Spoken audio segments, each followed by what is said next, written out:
Islamophobia کے حوالے سے جو اب ایک نیا واقعہ ہوا ہے کینیڈا میں،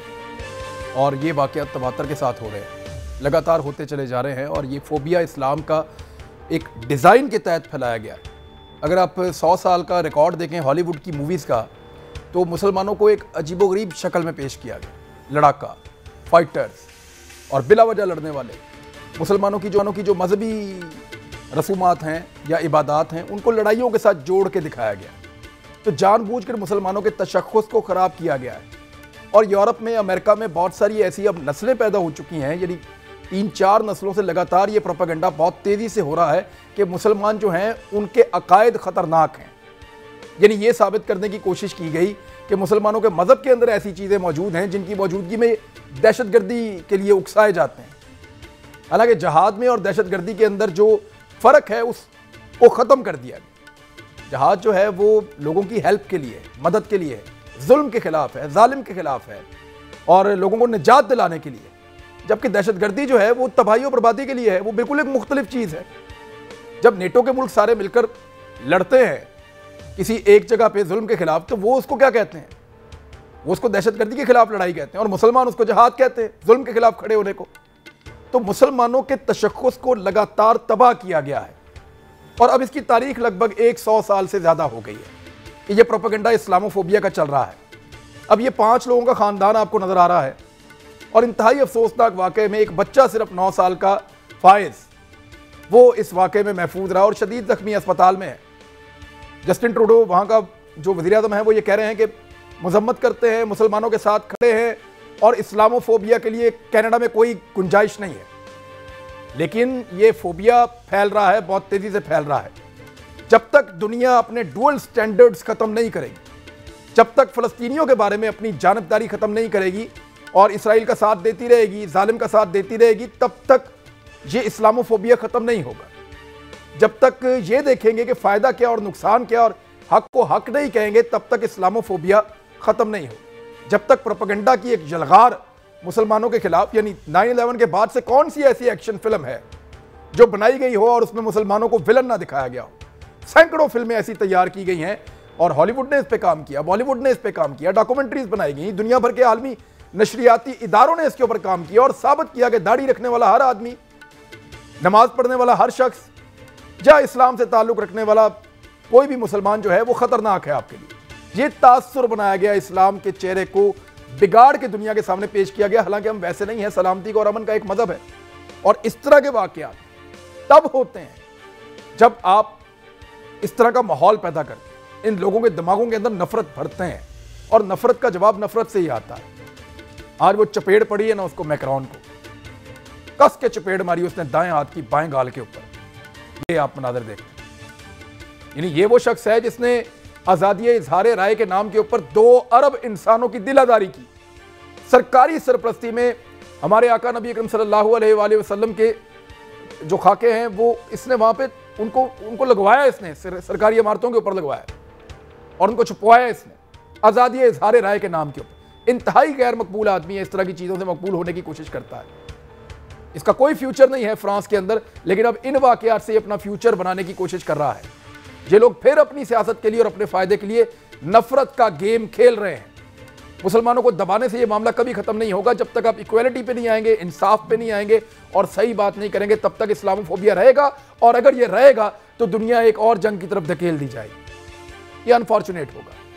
اور اس کا اختتام یا انجام ایسے ہی ہوگا اگر ابھی بھی لوگوں کو سمجھ نہ آئی تو، کیونکہ نفرت سے نفرت ہی نکلتی ہے، پیار اور محبت کبھی نہیں نکلتی۔ سلامتی کا اور امن کا، محبت کا دین ہے، اس کو اصل روح کے ساتھ سمجھیے، اور اس میں مسلمانوں کا رول بڑا امپورٹنٹ ہے۔ مسلمان دنیا کو سمجھا ہی نہیں پائے کہ ہم کون لوگ ہیں، وہ آپ کا تشخص خراب کرتے رہے اور آپ ان کی مدد کرتے رہے۔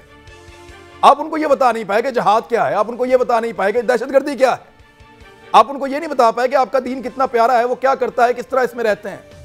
علماء اکرام اپنا رول انفارچونیٹلی پلے نہیں کر پائے، کیونکہ مغرب کی یلغار اتنی زیادہ تھی، اس کا جواب نہیں دے پائے صحیح طریقے سے، اور بجائے جب جواب نہیں دے پا رہے تھے تو اس کے بجائے کہ وہ محنت کرتے، وہ ناراض ہو کر بیٹھ گئے، اور انہوں نے ان کو کافر تو ہے، وہ ان کو ڈکلیئر کر کے جناب یہ کافر، ان سے بات ہی نہیں کرتے، ہم چھوڑو، ناراض ہو کے بیٹھ گئے، اور ناراضگی کا الٹا نقصان جو ہے وہ مسلمانوں کو ہوا۔ تو یہ فرقہ واریت کو اور ان ساری چیزوں کو چھوڑیں، اکٹھے ہو کر پہلے دنیا کو سمجھائیں کہ بڑا پیارا مذہب ہے، بڑے پیارے لوگ ہیں، دنیا میں سب سے زیادہ مدد کا جذبہ ان میں ہے، سب سے زیادہ بلڈ ڈونیشنز یہ دیتے ہیں، سب سے زیادہ دوسروں کی مدد یہ کرتے ہیں، سب سے زیادہ دنیا میں اپنی جان کو دوسروں کی جان بچانے کے لیے خطرے میں مسلمان ڈالتے ہیں۔ اور ان کے یہاں پہ جہاد کا صرف ایک کانسیپٹ جان لینے کا نہیں ہے، جان بچانے کا کانسیپٹ بہت زیادہ ہے۔ ہمارے یہاں پہ ایک انسان کی زندگی کی حرمت کعبے کی حرمت سے زیادہ رکھی گئی ہے، اور ایک انسان کی جس نے جان بچائی اس نے پوری انسانیت کی جان بچائی، احادیث موجود ہیں۔ تو یہ اسلام کا چہرہ دنیا کو دکھانا مسلمانوں کی اور علماء کی ذمہ داری ہے۔ تو جو کر رہا ہے اس کو وہ بھگتے گا ایک دن، کیونکہ نفرت میں سے نفرت ہی نکلتی ہے، میں پھر کہوں گا۔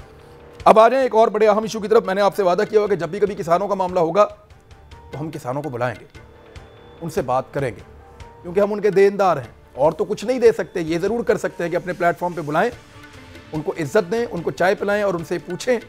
کہ اب بتائیے آپ کو کوئی اور پرابلم تو نہیں ہے۔ ہمارے لیے پرائم منسٹر ہاؤس کے دروازے کھولے گئے، آج ہم نے اپنے دل کی باتیں وہاں پہ کیں، ہمیں عزت سے احترام سے وہاں پہ بٹھایا گیا۔ یہ پہلی دفعہ ہوا ہے، میں یہ ذکر کرنا ضروری سمجھتا ہوں۔ آپ کو پتہ ہے کہ جہاں پہ تنقید بنتی ہے وہاں میں تنقید کرتا ہوں، لیکن جہاں پہ یہ ہمارے مسائل کو سنا جائے اور پھر ان مسائل کے حل کے لیے تگودو کی جائے۔ آج ہم نے تمام وہ باتیں کی جو کسانوں کو درپیش ہیں، ان پٹس کے حوالے سے، کھادوں کے حوالے سے۔ سب سے پہلے تو ہم نے شکریہ ادا کیا پرائم منسٹر کا کہ جو شوگر فیکٹری ترمیمی جو کنٹرول بل ہے، جو پنجاب میں جو ڈاکہ پڑا دوبارہ آپ لوگوں پہ کی تھی، اور اپنے یوٹیوب چینل پہ جی، اور پھر وہ اس پہ جو ہے وزیر اعظم ڈٹ کے کھڑے ہوئے وہاں پنجاب اسمبلی میں۔ آج یقین کریں کہ میں نے کئی ایم پی ایز کے ساتھ، عمران آپ کی مجھے آواز نہیں آ رہی، میں بول ہی نہیں رہا، میں نے ایم پی ایز سے گزارش کی کہ آپ میں کئی اپنے ایم پی ایز سے میں نے گزارش کی کہ آپ ہمارے حق کے لیے بولیں وہاں پہ۔ آپ یقین کریں کہ سوائے آپ کے جو آپ نے اپنے یوٹیوب چینل پہ بات کی، اس کے علاوہ کسی نے وہاں پہ بات نہیں کی۔ صوبائی اسمبلی کے اندر ہمارے حق کے لیے کوئی نہیں لڑا۔ کہنے کو یہ ہے کہ سارے وہاں پہ لوگ وہیں سے آتے ہیں، ایگریکلچر بیسڈ ہیں ہمارے ایم پی ایز جو حضرات ہیں، تو یہاں پہ انہوں نے کم از کم ہماری بات کو سنا۔ ہم نے بجلی کی بات کی، بجلی کی ریٹس کی بات کی کہ کسان کے لیے بہت مشکل ہے، ہم نے کھاد کے حوالے سے بات کی، ہم نے پیسٹیسائیڈ کے حوالے سے بات کی، ہم نے پانی کے حوالے سے بات کی، ہم نے جتنے جملہ مسائل تھے، اور وہ پرائم منسٹر نے بڑے تحمل سے ہمارے سنے اور ان کے حل کی یقین دہانی ہمیں کرائی۔